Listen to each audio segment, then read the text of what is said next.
ये नेपाल का नववर्ष का भी दिन है। तो आज का दिन शुभ है, हर पल शुभ होता है, लेकिन इस पल में शिव की चर्चा का आयोजन हुआ और हम सब उसमें सम्मिलित हुए, ये बड़े सौभाग्य की बात है। आपके इसी रैंपो से आज से बहुत वर्ष पूर्व 2012 की घटना है। 2012 में मैं खुद और मेरे साथ कुछ गुरु भाई गुरु बहन यहाँ से होते हुए गए थे गैंगटोक। गैंगटोक में पहली बार शिव गुरु चर्चा का आयोजन हुआ और वहाँ के ठाकुरबाड़ी में हम लोगों ने अपने गुरु की बात की। लौटने के क्रम में, लौटते समय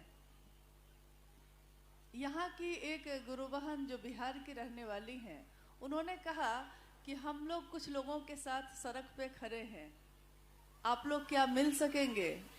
तो हम लोग तो इसी काम के लिए आए ही थे, तो हम लोगों ने कहा क्यों नहीं, बड़े सौभाग्य की बात है।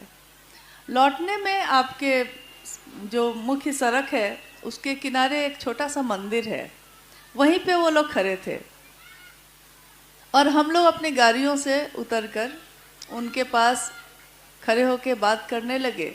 सामने उस मंदिर के जो पुजारी थे वो खड़े थे। उन्होंने कहा कि आप लोग कुछ अच्छी बात कर रहे हैं लगता है, आइए आप लोग के लिए दरी बिछा देते हैं। उसी मंदिर के चबूतरे पे हम लोग लगभग 10-12 लोग थे। उन लोगों के साथ हम लोग बैठ गए और जैसे जैसे महादेव की बात होने लगी, क्योंकि वो खुली जगह थी, हर तरफ से लोग आ रहे थे जा रहे थे, तो जैसे जैसे महादेव की बात होने लगी वैसे वैसे जो भी उधर से गुजरता था वो रुक जा रहा था और खुद ही चला आ रहा था ये पूछने के लिए कि आप लोग क्या बात कर रहे हैं। और ये सुनकर कि हम लोग शिव को गुरु बनाने की बात कर रहे हैं, वो काफ़ी खुश हो गए और उन्होंने कहा कि हमारे भी नाम की घोषणा कर दीजिए। और हम लोगों ने उसी मंदिर के चबूतरे पे बैठकर रैंपो में 2012 में शिव के शिष्य के रूप में कुछ लोगों की घोषणा की। यानी इस जगह पे कार्यकर्ता के रूप में मैंने आपसे पहले काम किया है लेकिन कहीं भी आकर्षण आपके गुरु शिव में होता है। आप जैसे ही शिव की बात करना शुरू करते हैं, लोग खुद ही एक चुंबक में जैसे लोहे के टुकड़े खींचे चले आते हैं, वैसे लोग खींचे चले आते हैं, क्योंकि बात न आपकी हो रही है न मेरी हो रही है, बात किसकी हो रही है? महादेव की। और उस महादेव में ही सब कुछ है, सारी बात है। इन पहाड़ों में, इन जंगल और नदी के प्रदेश में शिव की बात हो जाए, शिव की गूंज उठे, ये हमारे वरेण्य गुरु भ्राता साहब श्री हरिनानंद जी ने चाहा और जो भी चीज उन्होंने चाही है वो हुई जरूर है, चाहे कुछ दिन के बाद हो लेकिन होती जरूर है। अभी थोड़ी देर से जब से ये कार्यक्रम चल रहा है, बारी बारी से सभी लोग आए और उन्होंने कहा कि शिव को गुरु बनाने का उद्घोष साहब ने किया और हम सबों से आग्रह किया कि हम सब भी उस राह पे चले, उस रास्ते पे चले और महादेव को अपना गुरु बनाएं, खुद भी शिव के शिष्य बने, दूसरों को भी प्रेरित करें। लेकिन आपने ये समझा होगा कि किसी भी काम के बारे में अगर हम लोग शुरुआती मजबूती हमारे अंदर नहीं होगी तो होता ये है कि उसके बाद जो भी काम हम करते हैं वो काम भी हल्के हो जाते हैं। इसीलिए सबसे पहले हम लोग को थोड़ा सा इस पे बात करनी होगी फिर से, क्योंकि जब बच्चा बड़ा हो जाता है और वो पीछे का पाठ भूल जाता है तो शिक्षक बोलते हैं कि पहला क्लास में क्या सूत्र पढ़े थे, दूसरा में क्या पढ़े थे, उसको याद करो तो। और जैसे ही वो फिर से याद करता है तो वो उसको सब कुछ याद आ जाता है और वो सारे सूत्र बना लेता है। हमारे आपके बीच आज कुछ पुराने गुरु भाई गुरु बहन भी हैं और कुछ बिल्कुल ही नए हैं। तो हम लोग जो शिव की बात करने यहाँ बैठे हैं, आपको ज्ञात होगा और आप जानते भी होंगे कि यहाँ कोई भी गुरु नहीं है, कोई प्रवचन करने नहीं आया है और कोई उपदेश भी देने नहीं आया है। हम सबके गुरु शिव हैं, हम भी शिव के शिष्य हैं, आप भी शिव के शिष्य हैं, लेकिन हम सब एक दूसरे से अपने गुरु की बात करने आए हैं। किस लिए बात करने आए हैं? क्योंकि शिव गुरु हैं, ये तो आप जानते ही हैं। तो आगे क्या बात करनी है? बात ये करनी है कि क्या हमने समझा है कि हमने क्या करने का संकल्प लिया है, क्या करना है हमको। कोई भी काम, कोई भी चीज एक बार जब किसी के विचारों में होती है, विचार में पैदा होती है, तो कहा जाता है कि वो हवा में ही होती है। जैसे हम मकान बनाने का विचार करते हैं, घर बनाने का एक विचार करते हैं, घर बना नहीं है, विचारों में है, यानी हवा में है, अभी मूर्त नहीं हुआ है। लेकिन जब विचार आते हैं हमारे मन में, तो उस विचार को पूर्ण करने के लिए, पूरा करने के लिए हम क्या करते हैं? उसका ज्ञान लेते हैं। उसके बाद हम क्या करते हैं? ज्ञान मिल गया तो हम फिर कर्म करते हैं, यानी काम करते हैं।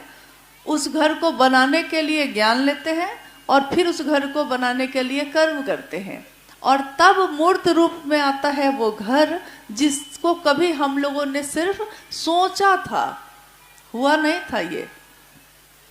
तो ऐसे अनेक काम होते हैं। इन पहाड़ों में जब हम लोग सड़कों से गुजरते हैं तो बड़ा आश्चर्य होता है कि इन पहाड़ों को काट काट कर किस तरह से सड़क बनाई गई होगी। किसी ने पहली बार सोचा होगा कि किस पहाड़ से किस तरफ से कितना काटेंगे तो सड़क बनेगी, और जगह जगह शहर बसते चले जाते हैं, बस्तियां बसती चली जाती हैं, और हर उन बस्तियों तक सड़क भी पहुंच जाती है। किसी ने सोचा था, अगर नहीं सोचा होता तो, और सिर्फ सोच के नहीं रह गया, उसने फिर इसके लिए ज्ञान लिया, ज्ञान लेकर भी नहीं रह गया, इसके लिए कर्म किया। तो शिव को गुरु बनाने की बात आपने अभी सुनी कि जिनका नाम हम लोग कहते हैं वरेण्य गुरु भ्राता साहब श्री हरिंद्रानंद जी। तो वरेण्य गुरु भ्राता साहब श्री हरिंद्रानंद जी, हम उनको इसलिए कहते हैं, वरेण्य का अर्थ होता है बड़ा। इसको सरल भाषा में आप कह सकते हैं कि बड़े गुरु भाई। आज भी पुराने समय के कुछ गुरु भाई लोग उनको बड़े गुरु भाई के नाम से ही संबोधित करते हैं। तो बड़े गुरु भाई यानी गुरु भाई ही हैं वो भी, लेकिन बड़े हैं, हम लोगों से बड़े हैं, क्योंकि उन्होंने रास्ता दिखाया है, उन्होंने समझाया है। ये कौन है साहब हरिंद्रानंद जी? आप में से कितने लोग जानते हैं? क्योंकि ये सूचना तो आप तक चली गई कि हाँ, उन्होंने कहा है कि शिव गुरु हो सकते हैं, तो आप भी शिव को अपना गुरु बनाइए। लेकिन हम लोग जब किसी बात को, किसी सूचना को सुनते हैं, तो हम लोगों को ये भी जानना चाहिए कि ये किसके द्वारा आया और किस तरह से आया। कुछ बातें आपने सुनी है, कुछ घटनाएं भी आपने सुनी है। आपने सुना कि सन 1948 में 31 अक्टूबर को एक बालक का जन्म हुआ।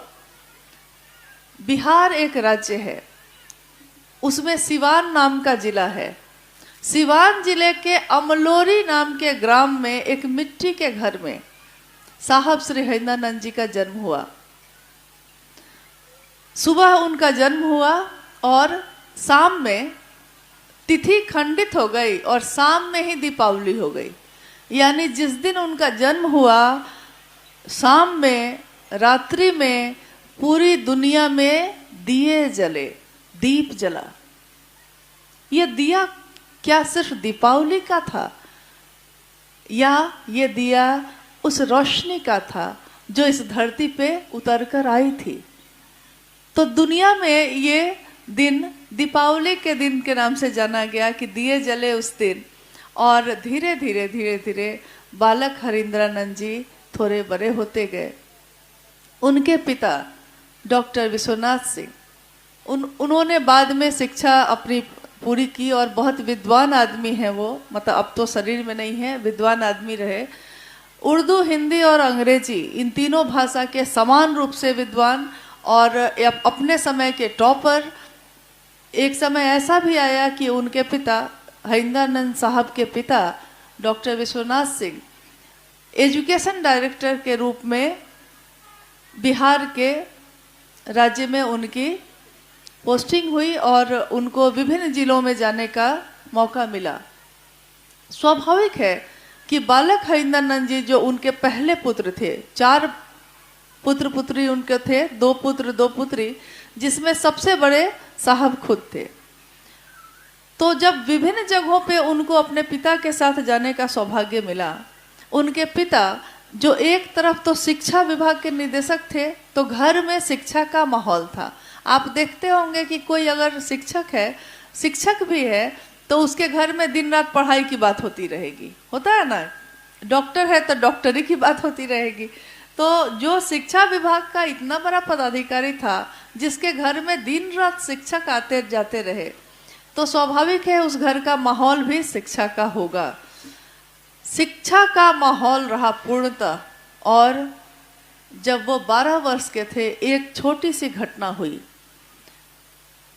आज दुनिया में जिन भी महामानव की अनेक रूपों में, अलग अलग रूपों में लोग पूजा करते हैं, कोई कहता है भगवान बुद्ध धरती पे आए, कोई कहता है भगवान महावीर आए, कोई मतलब बहुत सारे ऐसे महामानव आए जिसको धरती के लोगों ने भगवान का दर्जा दिया। लेकिन जब वो आए इस धरती पे शरीर में, तो उनके जीवन में कोई ऐसी घटना होती है जो उनके जीवन को जीने की दशा और दिशा दोनों को बदल देती है। तो साहब के जीवन में उस समय एक छोटी सी घटना आई। बहुत सारे तांत्रिक, अघोरी और तपस्वी साहब के पिताजी के पास मिलने आते जाते रहे। 12 वर्ष की आयु में एक दिन ऐसा हुआ कि साहब अपने पिता के पास ही खड़े थे और वो शिक्षक जो जिनके बारे में लोग कहते थे कि तांत्रिक भी हैं, वो आए और बैठ के उनके पिताजी से बात करने लगे। थोड़ी देर में उन्होंने देखा कि लकड़ी के एक छोटे से टुकड़े को उन्होंने जमीन पे जोर से पटका और वो टुकड़ा सांप में बदल गया। ये देखकर एक बालक हरिंदरानंद जी चीख पड़े, मतलब वो घबरा गए। कोई भी बच्चा ऐसा देखेगा तो वो घबरा जाएगा कि ये क्या हो गया। तो जो वो आए थे उन्होंने तुरंत कहा कि बउआ का भइल, कुछ ना, सब ठीक बा, सब ठीक बा। तो वो शांत तो हो गए, लेकिन उनके जीवन में ये एक बात पैदा हो गई। क्या? कि ये जो हुआ ये क्या था। उनको बताया गया कि ये है चमत्कार। साहब ने कहा कि ये चमत्कार क्या होता है। मतलब कोई ऐसा काम जो दुनिया के लोगों के लिए सामान्य नहीं है, जिसको देखकर लोग चौंक जाते हैं। और एक बार बातचीत में साहब ने हम लोगों से कहा कि ये वो समय था जब मेरे मन में ये पैदा हो गया कि मैं भी बाबा बनूंगा। साहब ने कहा कि मैं एक छोटा सा बच्चा था और मैंने जब ये देखा तो मैंने सोचा कि मैं भी चमत्कार सीखूंगा, मैं भी बाबा बनूंगा, और जब कोई आएगा मेरे पास अपनी परेशानी लेकर तो मैं कहूँगा जाओ तेरा कल्याण हो बाबा, तो और अपने चिमटा को जोर से पटकूंगा। मैं ऐसा सोचता था उस समय। और उनके मन में एक तलाश पैदा हो गई। तलाश, क्या होता है ये जीवन, क्यों फूल खिलते हैं और मुरझा जाते हैं, क्यों कोई पैदा होता है मर जाता है, क्यों कोई अपने आते हैं चले जाते हैं, इस जीवन में सब कुछ बदलता क्यों रहता है, कुछ भी शाश्वत क्यों नहीं है, कुछ भी परमानेंट क्यों नहीं है, अस्थाई क्यों नहीं है। और धीरे धीरे इसी तलाश में वो अनेक गुरुओं के पास भटकते रहे। आगे के जीवन में एक तरफ उनके घर में शिक्षा का माहौल था और दूसरी तरफ साहब हरिंदरानंद जी शमशान साधना और कब्रिस्तान साधना, योग साधना, कुंडलनी साधना, अनेक मंत्रों का जप, इन सारी क्रियाओं को जानने के लिए लोगों के पास भटकते रहे। लेकिन उनके मन की प्यास नहीं बुझी, क्योंकि आपके मन की प्यास तब तक नहीं बुझेगी जब तक वो चीज आपको नहीं मिल जाए जिसकी तलाश आपका मन कर रहा है। आप चाहे लाख लोगों से मिलते रहिए, लेकिन अगर आपका मन किसी से मिलकर तृप्त नहीं होता तो आपकी तलाश बंद नहीं होती। और इस तरह से धीरे धीरे धीरे धीरे समय भी गुजरता रहा, साथ में उनकी पढ़ाई भी होती रही। और एक दिन ऐसा भी आया कि जब उन्होंने लॉ कॉलेज पटना में एडमिशन लिया, कानून के विद्यार्थी बने वो, और उसके साथ साथ बिहार का ही एक जिला है आरा, उसके गांगी नाम का शमशान स्थल है, उसमें वो दिन में कॉलेज जाके अपनी कक्षा जो है क्लास है वो लेते थे और शाम की ट्रेन पकड़ के आरा चले जाते थे। रात में शमशान साधना करके फिर से वो लौटते, लेकिन उनके मन में व्याकुलता अब ज़्यादा बढ़ गई। हताश और निराश मन से उसी शमशान भूमि पे रात के 2 बजे उनके मन ने पूरी तरह निराश होकर, निराश हमारा मन तब होता है जब सारे सहारे हमारे छूट जाते हैं। जब तक आपका मन समझता है कि मैं खुद कर लूँगा, आप किसी न किसी का सहारा लेकर चलते हैं, लेकिन जब एक दिन आपके सारे सहारे छूट जाते हैं तब आप पूरी तरह थक कर तब आप ईश्वर की शरण में जाते हैं। नहीं तो ईश्वर की शरण में जाना इतना आसान नहीं होता है, बहुत कठिन है, मन नहीं जा पाता। लाख हम मंदिरों में जाएं, लाख हम पूजा करें, लेकिन मन झुक जाए ये आसान नहीं होता। तो उस रात्रि में साहब हरिंद्रानंद जी के मन में एक विचार कौन था। 1974 का नवंबर का महीना था वो, और ये विचार ये था कि मेरे पिता कहते हैं कि ईश्वर शिव को कहा जाता है, और श्लोक जो उनके घर में बार बार सुनाया जाता था, पढ़ा जाता था, वो श्लोक ये था जो उन्होंने स्कूल में भी पढ़ा था। गुरुर ब्रह्मा गुरुर विष्णु गुरुर देवो महेश्वर गुरु साक्षात पर ब्रह्म तस्मै श्री गुरुवे नमः। इसको बहुत लोग इसका अर्थ दूसरी तरह से भी समझ जाते हैं। उसका बहुत सारे लोग समझते हैं कि गुरु ब्रह्मा भी हैं, गुरु विष्णु भी हैं। तो इस श्लोक का अर्थ ये नहीं है। इस श्लोक का अर्थ ये है कि गुरु जो होते हैं उनमें ब्रह्मानी शक्ति होती है, गुरु जो होते हैं उनमें वैष्णवी शक्ति होती है, और गुरु में महेश्वर की शक्ति होती है। यहाँ तक कि गुरु साक्षात ब्रह्म का ही रूप होते हैं, यानी ईश्वर का रूप होते हैं। तो ये सोचकर ये श्लोक उनके मन में अचानक कौंध गया, और उन्होंने हमेशा सुना था अपने पिता से कि ईश्वर शिव को कहते हैं।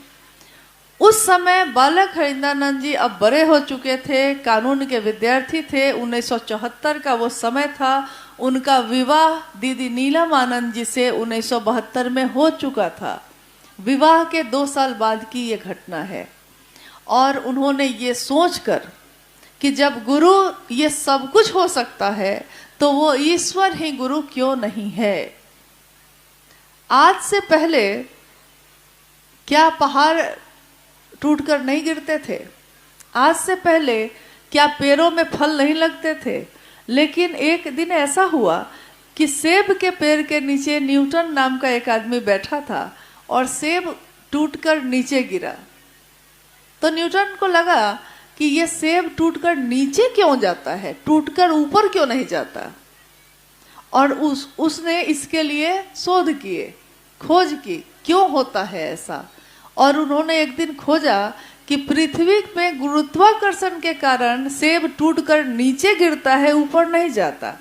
क्या इतने हजारों वर्षों में ये घटना रोज पहले नहीं हुई थी? हुई थी, पहले भी हुई थी, लेकिन किसी एक वैज्ञानिक ने उस समय सोचा और इसकी खोज कर ली। आज उनके नियम पढ़ाए जाते हैं। तो शिव गुरु हैं, ये बात हजारों वर्षों से ग्रंथों में लिखे हैं, वेदों में लिखे हैं, पुराणों में है, रामचरितमानस में है, महाभारत में है। लगभग आपके सभी ग्रंथों में कोई न कोई श्लोक ऐसा है जो शिव के गुरु स्वरूप को इंगित करता है, गुरु स्वरूप की तरफ इशारा करता है कि ये शिव गुरु हैं। संभवे गुरुवे नमः। तुम त्रिभुवन गुरु वेद बखाना, वेद बखान कर रहा है कि तुम कौन हो, तुम त्रिभुवन के गुरु हो, तीनों भवनों के जो, भुवन के जो यानी तीनों लोक के, नहीं कहते हैं लोग कि स्वर्ग लोक, मृत्यु लोक, पाताल लोक, तो तीनों लोकों का गुरु कौन है? गुरुओं का गुरु कौन है? तो वो शिव है। गुराधिपति कौन है? गुराधिपति का अर्थ हो गया गुरुओं का अधिपति, उनका मालिक कौन है, सबसे ऊपर कौन है? तो वो शिव है। ये नई बात तो नहीं है, आज अचानक से ये बात तो पैदा नहीं हुई, ये तो हजारों वर्षों से ग्रंथों में लिखा हुआ है। हमारे घर के बुजुर्ग हमेशा से पढ़ते रहे हैं इसको, लेकिन 1974 के उस शमशान में, उस 2 बजे रात्रि में उनके मन में जो कौन था वो आगे चलकर ऐसे बदला कि फिर 1975 में उनके सांसों पे नमः आया और शिवाय उतर गया। सांसों पे यानी साविध विधि के साथ ही आया और उतर गया। बाद में बहुत सारी घटनाएं हुई, मतलब इतना समय नहीं है कि आपको सारी घटनाओं को हम लोग आज बता सकें, लेकिन कुछ किताबों में ये बातें, कुछ मुख्य घटनाएं लिखी हुई हैं, आप पढ़ सकते हैं उसको। और बहुत सारी चर्चाएं साहब की है उपलब्ध, आप उसको सुन सकते हैं। मुख्य बात यह है कि 1982 में जब साहब उसके बाद डिप्टी कलेक्टर के पद पे आ गए और उनकी पोस्टिंग जगह जगह होने लगी, वो लौटकर बिहार के मधेपुरा गए। मधेपुरा में जब अपने स्कूल समय में वो रहते थे तो उस समय भी वो शमशान साधना में जाते थे। उन्होंने उन लोगों को खोजा उस समय जो उस समय के साथी थे उनके। उन्होंने पूछा कि वो लोग कहाँ हैं, तो उनके उन मित्रों ने जब सुना कि जो बच्चा हमारे साथ शमशान जाया करता था आज वो मधेपुरा में मजिस्ट्रेट बनकर उसकी पदस्थापना हुई है, वो आए हैं, तो वो लोग इनसे मिलने आए। पहली बार साहब हरिंदरानंद जी ने इन 8 सालों के बाद सिर्फ दीदी नीलम आनंद जी को ही कहा, उसके अलावा किसी को बाहर नहीं कहा। दीदी नीलम आनंद जी के साथ ही उनकी बात होती रही। और 8 सालों के बाद उन्होंने जब ये बात कही तो सामने वालों ने कहा उनसे कि आप कौन सी नई बात कर रहे हैं। जिस बात को साहब समझते रहे कि पता नहीं कौन सी पूंजी है मेरी ये, उसको जब उन्होंने लोगों से कहा तो लोगों ने कहा इनको कि आप कौन सी नई बात कह रहे हैं, ये बात तो ग्रंथों में लिखी हुई है। अब आश्चर्य करने की बारी इनकी थी। इनको लगा कि क्या कहते हैं आप, ये बात लिखी हुई है कहीं? तो लोगों ने कहा कि हाँ लिखी है। कहाँ लिखी है? साहब ने पूछा। लोगों ने बताया कि इस ग्रंथ में है, इस ग्रंथ में है, इस किताब में है। सारी किताबों को लाइब्रेरी से मंगाया गया। साहब ने उन लोगों के साथ बैठकर हर ग्रंथ का उस समय पहली बार अध्ययन किया और तब उसमें देखा कि न जाने कितनी जगहों पे ये लिखा हुआ है। गुरु कौन है? शिव है। गुरुओं के गुरु कौन है? शिव है। जगत का गुरु कौन है? शिव है। विश्व गुरु कौन है? आदि गुरु कौन है? तो सब कुछ शिव है। अब इनको इतनी तकलीफ हुई, इनको लगा इतनी सुंदर चीज किताबों के पन्नों में दबी थी, आज तक लोगों के दिल तक क्यों नहीं उतरी? जिस तरह आपके घर में सुबह में अगर सबसे पहले कोई उठता है, होता है ना कि सुबह में, रात में हम लोग सोते हैं, सुबह में कोई ना कोई तो आपके घर में पहला उठता होगा। तो जो पहला उठता है, जग जाता है वो, और जब वो देखता है कि घर के सारे लोग सोए हुए हैं, उसको कैसा लगता है? उस समय उसको बर्दाश्त नहीं होता है, वो बार बार आवाज करेगा, बउआ उठो, बेटा उठो, सूर्योदय हो गया, धूप निकल गई, समय व्यतीत हो रहा है। बोलते हैं ना हम लोग, अगर एक बार घर में कोई जग गया नींद से तो वो कहता है कि उठ जाओ, समय व्यर्थ हो रहा है। नहीं उठता है तो फिर उस थोड़ी देर होते होते जो प्रेम से उठाया जा रहा था वो रौद्र रूप में बदल जाता है। हो सकता है 2-4 थप्पड़ ऊपर भी लग जाए कि स्कूल नहीं जाना है क्या, या उठते क्यों नहीं है। देखिए, घर में अगर कोई पहला उठ जाता है तो बाकी सोए हुए को देखकर वो बेचैन होता है, उससे रहा नहीं जाता है। आध्यात्म की धरती पे भी अगर कोई जग जाए तो उसके साथ क्या होगा। आध्यात्म की दुनिया में जब शिव के नाम से साहब का मन जग गया तो उनको लगा कि वो शिव इतना सुंदर है, सत्य है, शिव है।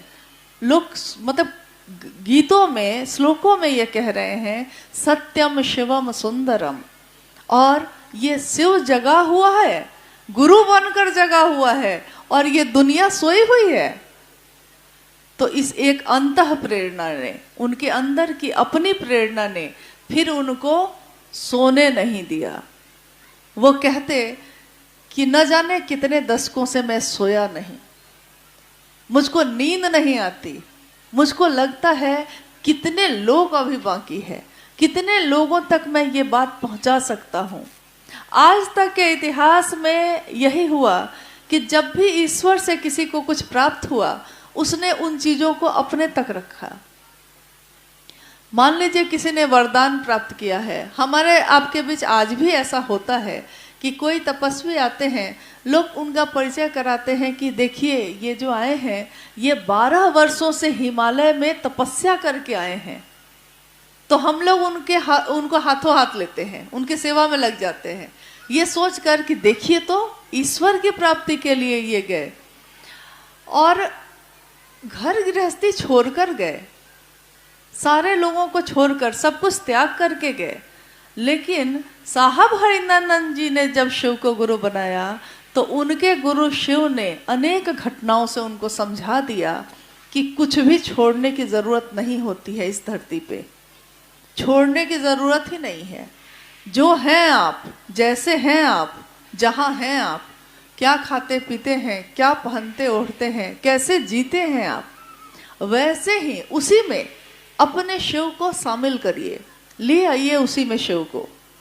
क्योंकि सब कुछ छोड़कर जाना कठिन है। अगर हर व्यक्ति ये करने लगा तो ये धरती नहीं चलेगी। अगर हर आदमी अपना गृहस्थ आश्रम छोड़कर पहाड़ों में जाके बस गया तो क्या होगा। यानी धरती तो चलने के लिए बनाई थी ना महादेव ने, तो उन्होंने कहा कि ये धरती चलती भी रहे और उसमें ज्ञान का की बारिश भी होती रहे। ये कैसे हो सकता है? क्योंकि आज तक उस शिव से हमने मनोकामना की पूर्ति की, मनोकामना मांगी, पूरी हुई। यानी वो शिव सुनता है। शिवलिंग पे जल चढ़ाते हैं हम लोग। अभी अनुभैया कह रहे थे ना, हाँ हम लोग का सौभाग्य है कि कल हम लोग के पास थोड़ा समय था दिन में, तो हम लोग गए थे। आप ही के नामची में है चार धाम जो बना हुआ है, वहाँ गए थे और शिव के आकर्षण में चले गए थे कि क्या पता। लोगों ने बताया कि एक समय अररिया के गुरु भाई गुरु बहन भी यहाँ आए थे शिव कार्य में मदद के लिए, तो उन्होंने वहाँ पे शिव चर्चा का आयोजन किया था। तो हम लोगों ने सोचा कि चलिए 2 घंटा लगेगा, देख के आते हैं कौन सी जगह है। वहाँ गए हम लोग और अभी वहाँ पे मतलब मरम्मत का काम चल रहा है। लेकिन जो सबसे बड़ी मूर्ति है, तो एक व्यक्ति जो हमारे साथ थे उसमें से एक व्यक्ति ने कहा कि वो जो शिव के हाथों में कंगन है, वो कंगन हमको कैसे मिल सकता है। तो अनु भैया ने कहा कि इसके लिए तो उस शिव के पास ही जाना होगा।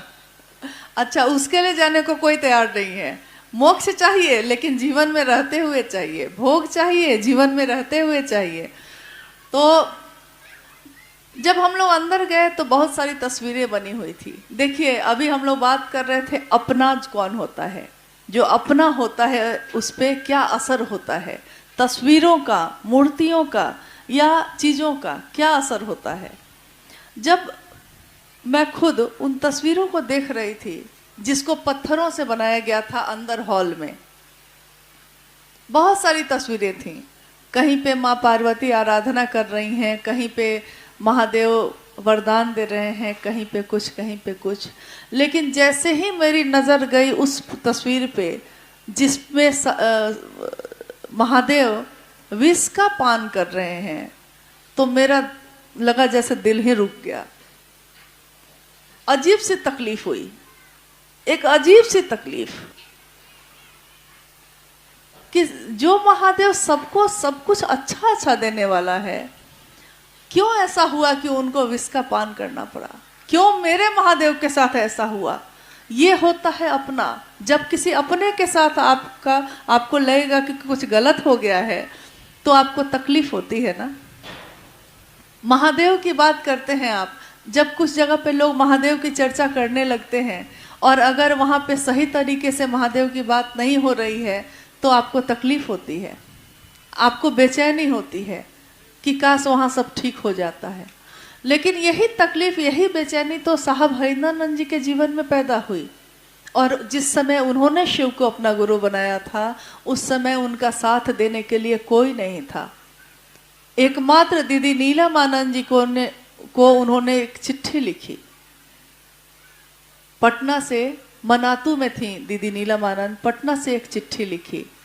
अब लगता है चिट्ठी का जमाना तो अब चला गया, अब मैसेज ही जाता है। अब चिट्ठी ना कोई लिखता है ना चिट्ठी का इंतजार होता है, लेकिन उस समय तो था। तो साहब हरिंदरानंद जी ने दीदी नीलमानंद जी को चिट्ठी लिखी, नीलम, मैंने शिव को अपना गुरु बना लिया है, तुम भी बना लो। और उन्होंने, दीदी नीलमानंद जी ने ये सोचकर कि आखिर इनके जीवन को एक ठौर मिला, एक जगह रुक गए ये, उन्होंने शिव को अपना गुरु बनाया और कदम कदम पे उनका साथ दिया। एक राज परिवार की बेटी दीदी नीलम आनंद, उनका पूरा नाम है राजमणि नीलम आनंद, राजमणि नीलम आनंद। साहब हरिंदरानंद जी एक शिक्षा विभाग के डायरेक्टर के बेटे, खुद डिप्टी कलेक्टर। एक डिप्टी कलेक्टर को क्या जरूरत पड़ गई कि वो घर घर घूमने लगा, जगह जगह भटकने लगा? एक राज परिवार की बेटी और डिप्टी कलेक्टर की पत्नी को क्या जरूरत पड़ गई कि वो अखबार बिछाकर जमीन में बैठ कर लोगों से शिव की बात करने लगी? ऐसी कौन सी लगन लगी मीरा को जो वो महल से निकलकर सड़कों पे भटकने लगी? जो गीत बने हैं ना, ऐसी लागी लगन मीरा हो गई मगन, वो तो गली गली हरि गुन गाने लगी। ये कौन सी लगन लगी उसको? ये कौन सी प्यास जगी कि भगवान बुद्ध अपने घर को छोड़ के जंगल के रास्ते पे निकल गए? राजा के बेटे थे, आराम से रहते। ये अध्यात्म की कौन सी प्यास? तो एक डिप्टी कलेक्टर और उनकी पत्नी को जगह जगह भटकने की कोई जरूरत नहीं थी, लेकिन उनके मन में ये बेचैनी कि जब शिव इतने सुंदर हैं, इतने अच्छे हैं, इतने अपने हैं, शिव से ज्यादा अपना तो कोई नहीं, तब ये दुनिया सोई क्यों है? वो शिव जगह है, दुनिया के लोग सोए हैं। आपने सुना अभी जब नाम की घोषणा हो रही थी तो हम नाम की घोषणा करते हैं तो हम क्या कहते हैं? जागा जागा महादेव। क्या वो महादेव सोया है? क्या वो महादेव सो गया है? अगर वो सो जाता तो ये धरती चलती कैसे? लेकिन हमारे आपके दिल में जो महादेव है वो सोया है और उसको हम लोग जगा ही नहीं रहे हैं, आवाज भी नहीं देते हैं कि जग जाओ भाई, अब कितना दिन निकल गया, जीवन का कितना समय निकल गया, कितने अपने मिले, कितने पराये मिले, कितने वैसे लोग मिले जिनको हम लोगों ने अपना समझा लेकिन वो अपने ना हुए। जीवन में कोई रिश्ता ऐसा बता दीजिए जिसके लिए आप लाख कोशिश करिए कि वो आपसे खुश रहे। आप बहुत कुछ करते हैं उसके लिए, खाना खिलाएंगे, उसकी देखभाल करते हैं, उसकी हर सुख दुख की रक्षा करते हैं, हर सुख दुख में साथ खड़े होते हैं, लेकिन तब भी एक समय जैसे ही उसके मन के विपरीत कुछ करते हैं आप, अचानक उसका रूप बदल जाता है। उस समय हमारा मन ये सोचता है ये मेरे कौन अपने हैं जिनके लिए मैं तो दिन रात बेचैन हूँ, लेकिन ये तो एक पल में बदल जाता है। साहब हरिंदरानंद जी ने बहुत पहले शिव के शिष्यों को एक पंक्ति कही, किसी ने गाया था उस पंक्ति को, तो उन्होंने कहा कि सुना आपने, साहब हरिंदरानंद जी ने कहा, सुना आपने, मैंने तो आपको अपना माना, मेरे गुरु शिव हैं, शिव के लिए शिव को चाहा, मैंने अपने लिए शिव को नहीं चाहा, मैंने शिव के लिए शिव को चाहा, क्योंकि वो शिव इतना अच्छा है, इतना अच्छा है कि उसको जितना चाहिए उतना कम है। लेकिन आपने शिव के लिए शिव को क्यों नहीं चाहा?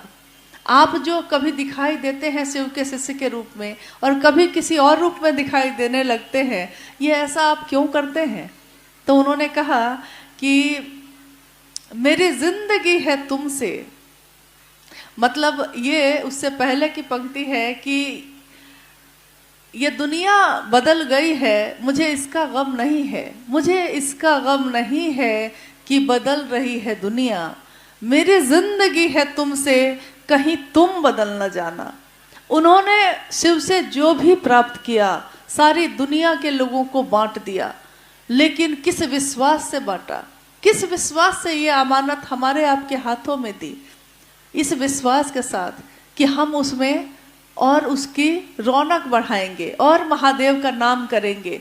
इसलिए तो नहीं कि उस नाम को कलंकित करेंगे, क्योंकि आप कहीं भी शिव का नाम लेकर जब खड़े होते हैं, बात करते हैं, तो लोग आपको गौर से देखते हैं, क्योंकि आप शिव की बात करते हैं तो आपको और गौर से देखते हैं। ये क्या बोलता है, इसका मन कैसा है, इसका वचन कैसा है, इसका कर्म कैसा है, क्या जो मन में है वही वचन में है, क्या जो बोलता है वही इसके कर्म भी हैं, क्योंकि ये शिव की बात करता है। अगर ऐसा है तो नाम किसका होता है? आपका नहीं, आपके गुरु का, क्योंकि वो कहता है देखो शिव का चेला कैसा होता है। लेकिन अगर इसके विपरीत हुआ तब भी वो बोलता है देखो शिव की बात करने वाले लोग कैसे हैं। तो आज हमारे आपके हाथ में है कि हम महादेव का नाम बढ़ा लें या घटा दें या क्या करें।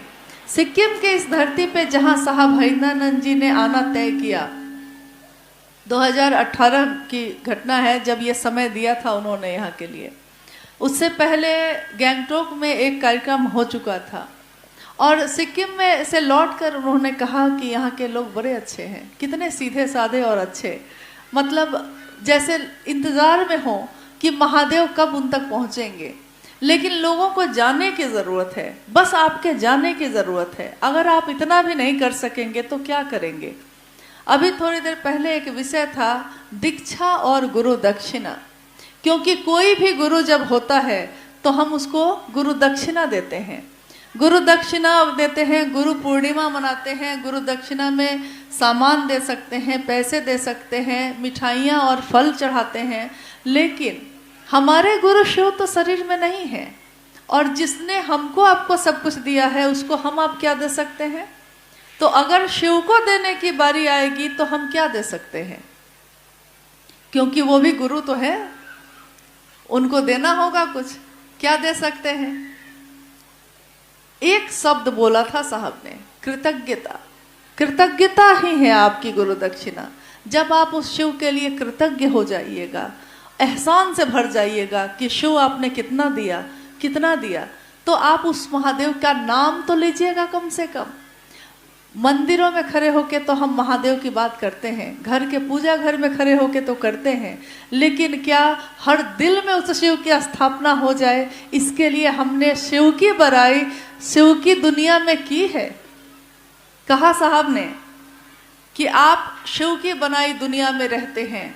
हम अगर किसी के घर में रहते हैं तो हम कहते हैं ना कि हम भाई आपके घर में रहते हैं, और हम एहसान मानते हैं कि आपके घर में हमको जगह मिल गई और हम रह पाए।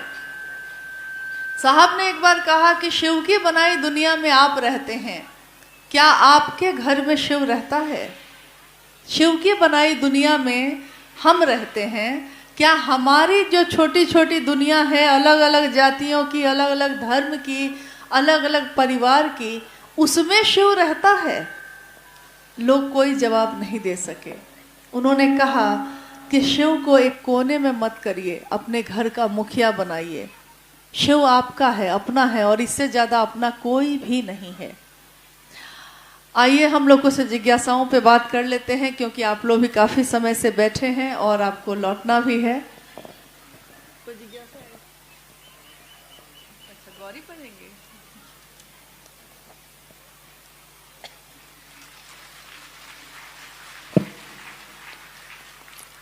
शिव का शिष्य बनने के लिए कंकन पहनना जरूरी है क्या?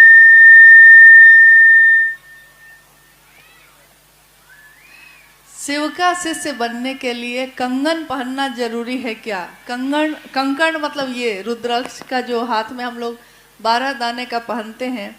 जिज्ञासा उस पे आई है, रैंपो का है, संजय प्रसाद। जिज्ञासा इस पे आई है, शिव को गुरु मानकर एक विचार है ये, लेकिन ये विचार जब बार बार हमारा मन करता है तो एक दिन ये भाव में बदल जाता है। भाव भी अगर गहरे हो जाते हैं तो एक दिन प्रेम में बदल जाते हैं, और प्रेम भी जब गहरा हो जाता है तो भक्ति में बदल जाता है। और इसमें किसी भी बाह्य साधन की जरूरत नहीं है, मतलब कि बाहरी किसी सामान की जरूरत नहीं है। न तो आपके कपड़े शिव को गुरु बनाते हैं, न तो आपकी वेशभूषा या खान पान शिव को गुरु बनाता है, आपका मन बनाता है। लेकिन हमारा मन ही बनाता है, रहते तो हम शरीर में हैं इस दुनिया में। तो कंगन पहनना अनिवार्य नहीं है शिव की शिष्टता में। ऐसा नहीं है कि कंगन आपको पहनना ही पड़ेगा, ऐसा कुछ भी नहीं है। कोई ऐसा नियम शिव की शिष्टता में नहीं है, कोई नियम नहीं बनाया गया है, क्योंकि जगत के गुरु शिव आपके गुरु हैं। और जो जगत का है वो हर तरह के लोगों का गुरु होगा, चाहे वो कैसे भी हो, तो वो नियम नहीं बनाएगा। कंगन पहनने का भी नियम नहीं है, लेकिन साहब हरिंद्रानंद जी ने कहा कि ये हाथ में पहना हुआ कंगन आपके गुरु कार्य में आपकी सहायता करता है, मदद करता है। कैसे? जैसे हम लोग अगर कहीं जा रहे हैं और कोई बगल में बैठा है तो अचानक वो आपके हाथ को देख के कहता है कि आपने रुद्राक्ष पहना है, क्यों पहना है?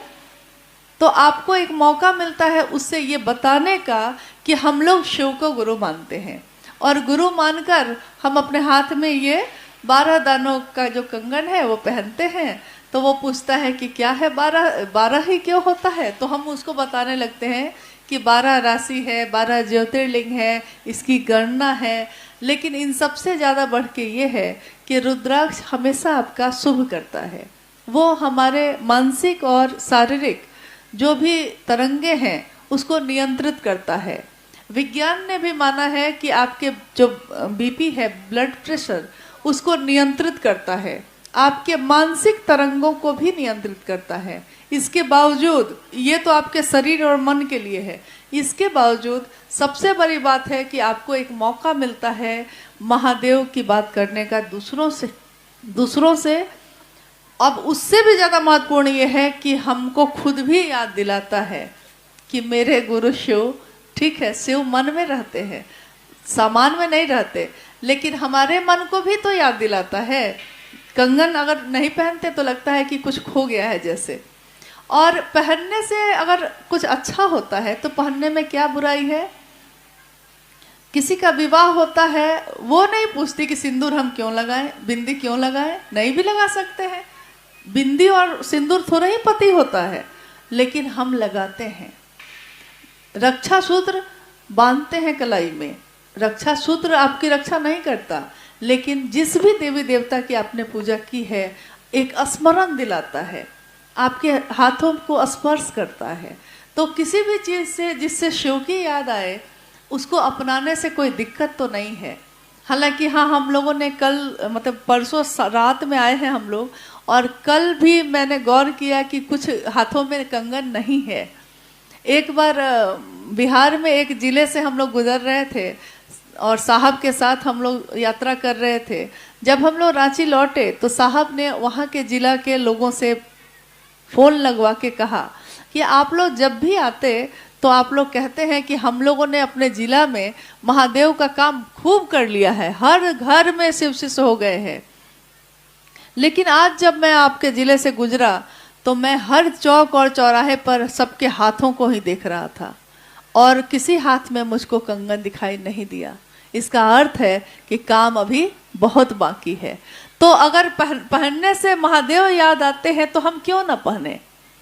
हम अपने जीवन के संबंधों के लिए बहुत कुछ धारण करते हैं, हम अपने शिव के लिए कंगन धारण क्यों नहीं कर सकते? और रुद्राक्ष का कंगन कभी भी अपवित्र नहीं होता। जिस तरह गंगा का पानी पावन होता है, कभी अपवित्र नहीं होता, उसी तरह रुद्राक्ष पहन के भी आप कैसे भी जीवन को जी सकते हैं, ये अपवित्र नहीं होता है। मेरा अनुरोध होगा कि आप जरूर पहनिए इसको। हालांकि हम लोग ये तो नहीं कह सकते कि आपको पहनना पड़ेगा, लेकिन अनुरोध भी अगर बहुत अच्छे से किया जाए तो उसको मान लेना चाहिए।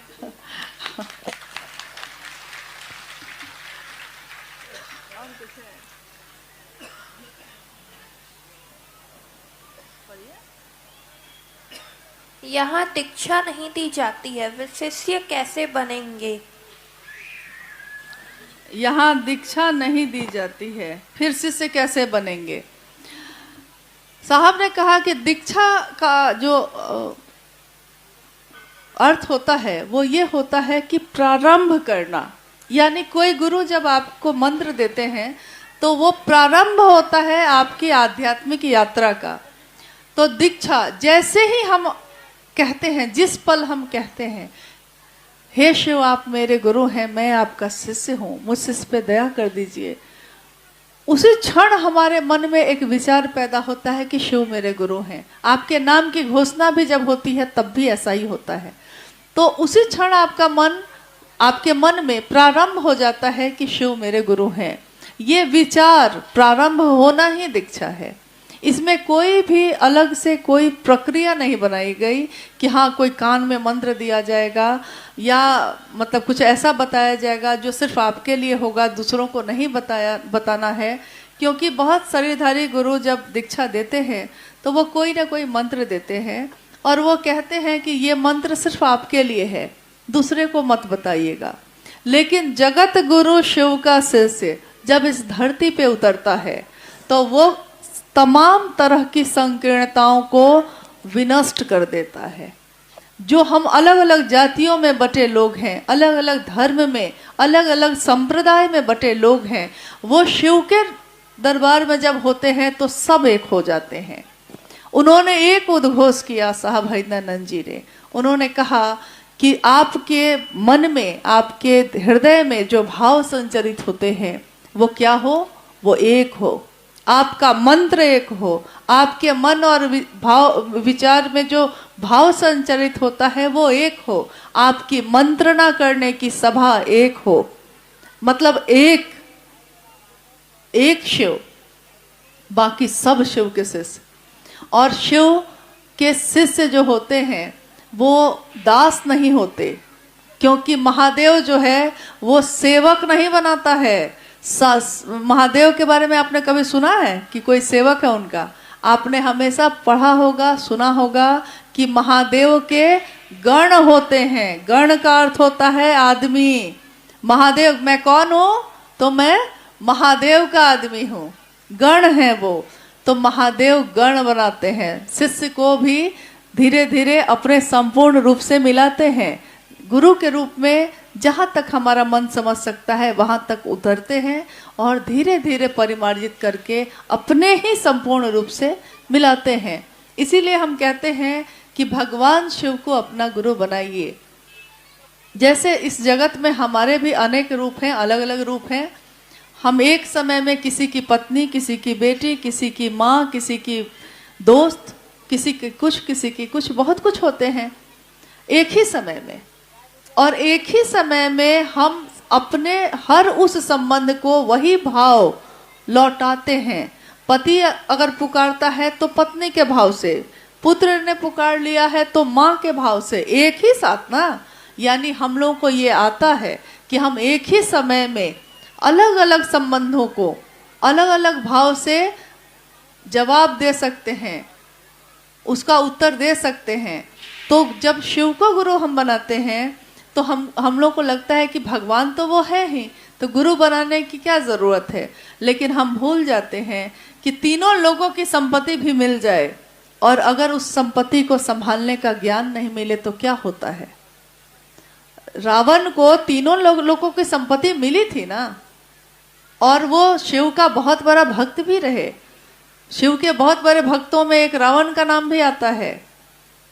शिव से वरदान मांगा, तीनों लोगों की संपत्ति मांग ली, शिव ने दे दिया। भगवान के रूप में वो आप जो मांगेंगे खुश होंगे, दे देंगे। गुरु ऐसा नहीं करते। गुरु विवेकपूर्ण वरदान देते हैं, क्या जरूरी है आपको वो देंगे, क्या आपके लिए अच्छा होगा वो देंगे। तो जब वो शिव सारे रूपों में आपको सब कुछ दे सकता है, लेकिन अगर उसका ज्ञान ही हमको नहीं होगा संभालने का, तो संपत्ति होते हुए भी सारी संपत्ति बर्बाद हो जाती है अगर उसको संभालने का ज्ञान नहीं हो। दुकान खोल लेना बड़ी बात नहीं होती है, दुकान चलाने का ज्ञान नहीं हो तो दुकान बंद करनी पड़ती है आपको। खेत खरीदना बड़ी बात नहीं है, खेती करने का ज्ञान नहीं हो तो खेत बंजर बना रह जाता है। जीवन में, इस इंसान के जीवन में जन्म लेना बड़ी बात नहीं है, इंसान के जीवन को जी लेना बड़ी बात होती है। जीवन जीने की कला सिखाते हैं जगत गुरु शिव। वो अपने शिष्यों को शिव बनाते हैं, वो अपने शिष्यों में अपना गुण उतारते हैं, वो अपने शिष्यों को ये समझाते हैं, समझा देते हैं। आप कहिएगा शरीर में नहीं है वो, लेकिन आपका मन ही किसी चीज को ग्रहण करता है। अभी हम लोग यहाँ बैठे हैं, हम लोग बात कर रहे हैं, लेकिन अगर आप मन से यहाँ नहीं होंगे, अभी हो सकता है आपका मन कहीं और भटक रहा हो, तो कितनी भी अच्छी बात होगी आप तो सुने ही नहीं, आपके मन में तो गया नहीं वो, तो आप बाद में कहेंगे कि क्या बात हुई थी, अरे मेरा मन कहीं और था। यानी आपका मन ही एहसास करता है, आपका मन ही किसी चीज को ग्रहण करता है। तो जब आपका मन एहसास कर लेता है शिव को, तो फिर वो शिव आपके अंदर ही उतरते हैं, आप ही में दिखते हैं। आपको देखकर कोई शिव को याद करे, आपसे बात करके कोई शिव को याद करे, इससे सुंदर जीवन और कुछ नहीं हो सकता। जीवन तो जानवर भी जीते हैं, जीवन तो जीव जंतु भी जीते हैं, वो भी जन्म लेते हैं, उनके भी परिवार और बच्चे होते हैं और उनकी भी मौत हो जाती है। एक इंसान और जानवर में क्या अंतर है? इंसान में संभावना होती है शिव होने की, और वो गुरु जब शिव होते हैं तो वो सीधे अपने शिष्यों में शिव होने की पात्रता पैदा करते हैं। तो क्यों नहीं, अगर हमको सबसे सुंदर चीज मिल सकती है तो हम उसको क्यों नहीं ले? हम सोचने में हम अपना समय क्यों बिताएं, और क्यों ये एक बात दूसरों को भी नहीं बताएं? क्योंकि जिस तरह हम लोगों ने एक दिन सोचा था कि कितनी देर से ये बात पता चली हमको, शायद आप जिसको बताएंगे वो भी यही कहेगा कि क्यों कुछ दिन पहले और नहीं कहा था ये बात। क्योंकि आदमी धोखा दे सकता है, लेकिन कभी सुना है क्या कि महादेव ने धोखा दिया है? उन्होंने नहीं दिया कभी, और न वो देंगे। तो जब सबसे सत्य, सबसे सुंदर चीज आपके पास उपलब्ध है, तो उसे शिव को अपना गुरु बनाइए, और उसी का कंगन है तो वो भी पहन लीजिए। और कुछ है नहीं?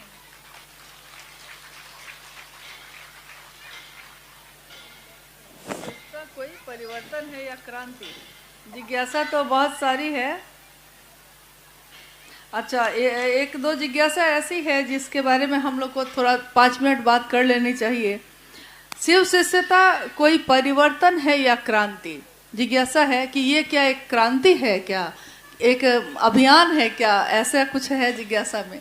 तो शिव की शिष्यता कोई क्रांति नहीं है। क्रांति का अर्थ होता है कि कोई एक चीज को बदल कर दूसरी चीज ले आना। ये जागरण का विज्ञान है, ये जागरण होने की बात है। जैसे हम लोग कहते हैं ना कि रात्रि जागरण हम लोगों ने किया, मतलब पूरी रात जग के बिताई है, या देवी की आराधना में जागरण किया, यानी देवी की आराधना में पूरी रात जागरण किया आपने। तो ये जीवन में रहते हुए, गृहस्थी में रहते हुए, तमाम परेशानी और समस्याओं के बीच रहते हुए, क्योंकि इसी ईश्वर से मिलने के लिए लोग अपने घर और गृहस्थी को छोड़कर पहाड़ों में जाते हैं।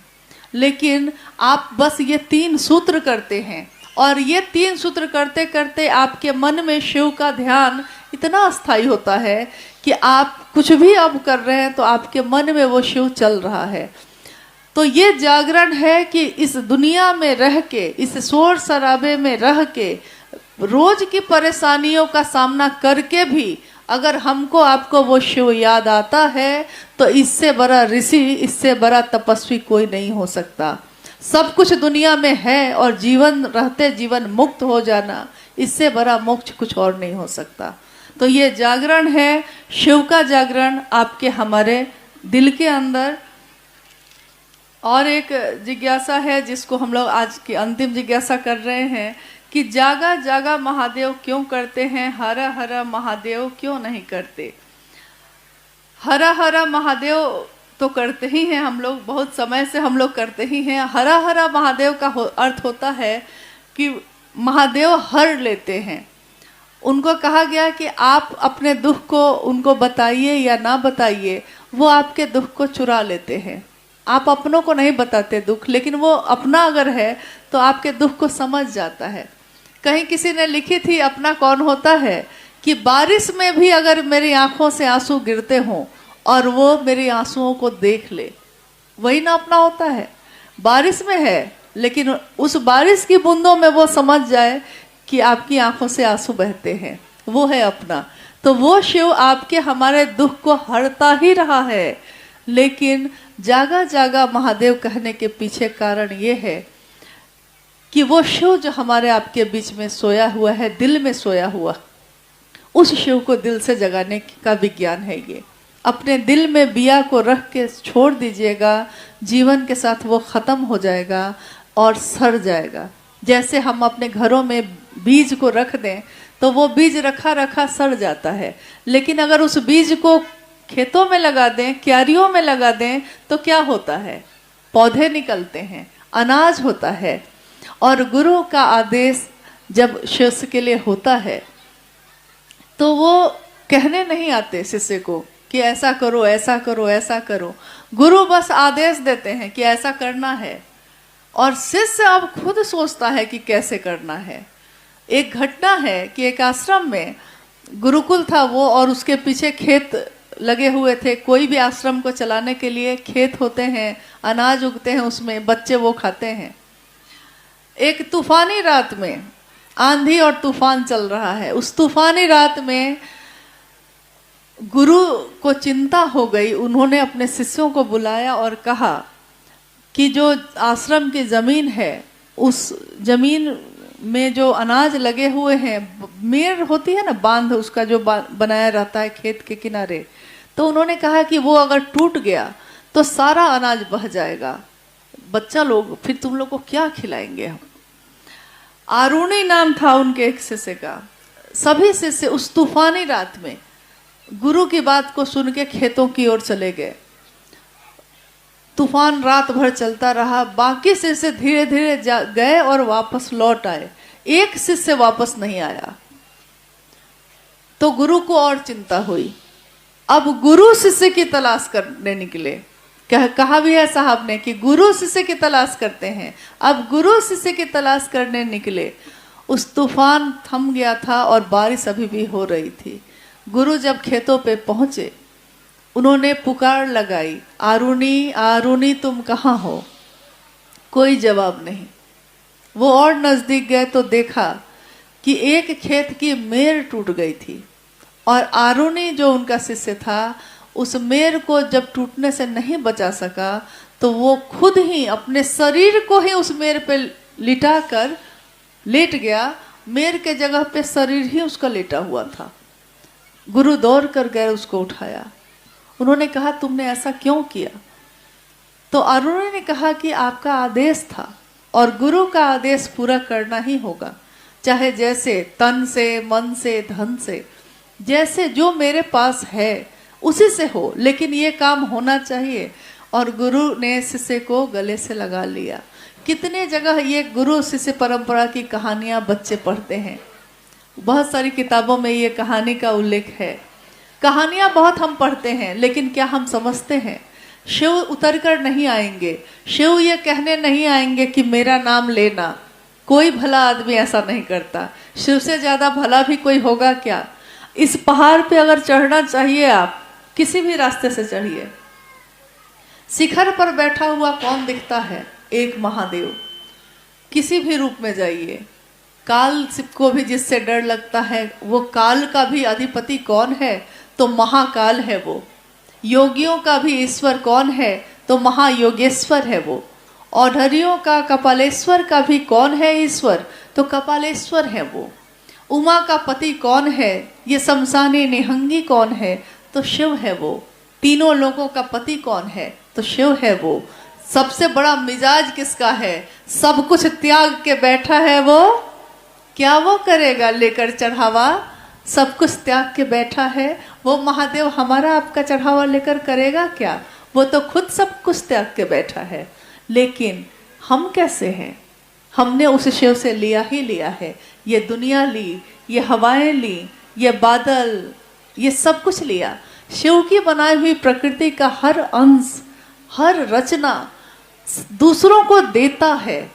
मधुवन खुशबू देता है, सागर सावन देता है। जीना उसका जीना है जो औरों को जीवन देता है। लेकिन इंसान होकर तो हम ये भूल गए हैं। शिव की बनाई हुई रचना का हर रचना उनकी कुछ न कुछ देती है दूसरे को, खुद नहीं रखती। फूल खिलते हैं तो सुगंध दूसरे लेते हैं, फूल तो झड़ जाता है। लेकिन साहब ने जो इस इंसानों के रूप में जो हम शिव की सबसे सुंदर रचना है, इस रचना के दिल में शिव की शिष्यता का फूल जो खिलाया है, उन्होंने अपने जीवन में असंख्य कांटों का सामना किया, असंख्य समस्याओं का सामना किया। लेकिन उन्होंने लिखा और कहा कि कांटों पे चढ़ के ही फूल खिलता है, गुलाब खिलता है। कांटों पे चढ़ के ही खिलता है ना। लेकिन दुनिया कांटों को नहीं देखती, दुनिया फूलों की सुगंध को देखती है।